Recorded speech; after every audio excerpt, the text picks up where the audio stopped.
For the night is waning away, and there flows a ruddier light through the blood-colored panes, and the blackness of the sable drapery appalls, and to him whose foot falls upon the sable carpet, there comes from the near clock of ebony a muffled peal more solemnly emphatic than any which reaches their ears, who indulge in more remote gaieties of the other apartments. But these other apartments were densely crowded, and in them beat feverishly the heart of life. And the revel went whirlingly on, until at length there commenced the sounding of midnight upon the clock. Then the music ceased, as I have told, and the evolutions of the waltzers were quieted, and there was an easy cessation of all things as before. But now, as there were 12 strokes to be sounded by the bell of the clock, and thus it happened, perhaps, that more of thought crept, with more of time, into the meditations of the thoughtful among those who revelled.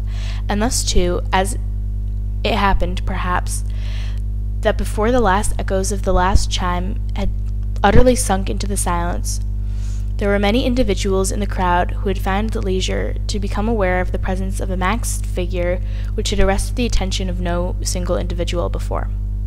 And the rumor of this new presence having spread itself whisperingly around, there arose at length from the whole company a buzz, or murmur, disapprobation, and surprise, then finally of terror, of horror, and of disgust. In an assembly of phantasms such as I have painted, it may well be supposed that no ordinary appearance could have excited such sensation. In the truth, the masquerade license of the night was nearly limited, but the figure in question had out-heared and gone beyond the bounds of even the prince's indefinite decorum. There are chords in the hearts of the most reckless which cannot be touched without emotion. Even with the utterly lost, to whom life and death are equally jests, there are matters of which no jest can be made.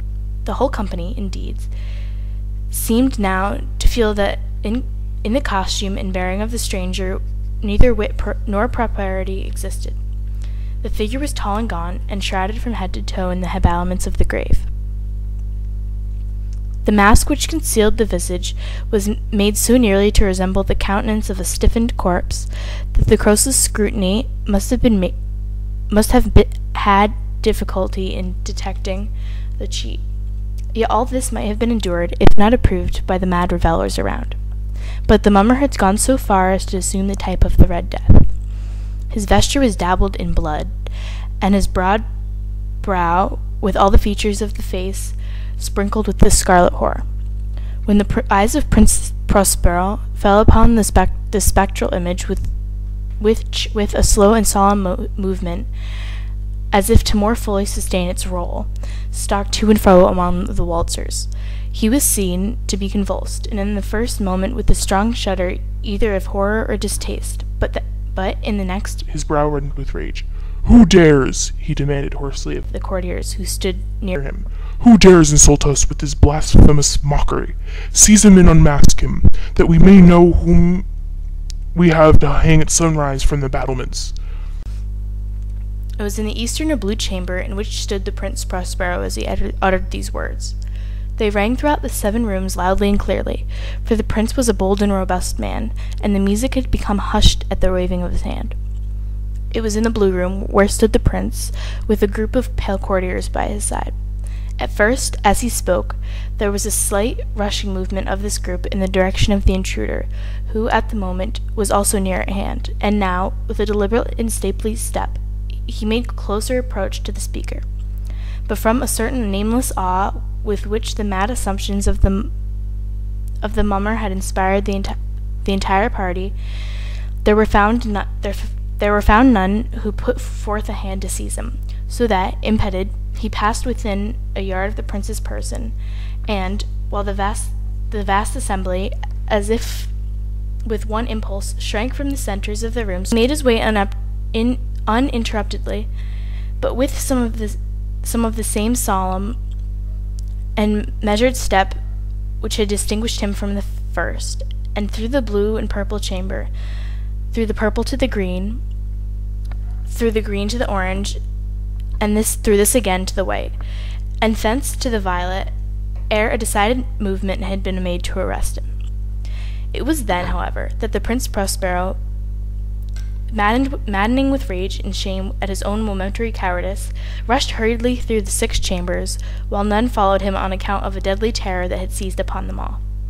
He bore aloft a drawn dagger, and had approached in rapid impetuosity to within 3 or 4 feet of the retreating figure, when the latter, having attained the extremity of the velvet apartment, turned suddenly and confronted his pursuer. These were a sharp cry, and the dagger dropped gleaming upon the sable carpet, upon which, instantly afterwards, fell prostrate in death the Prince Prospero.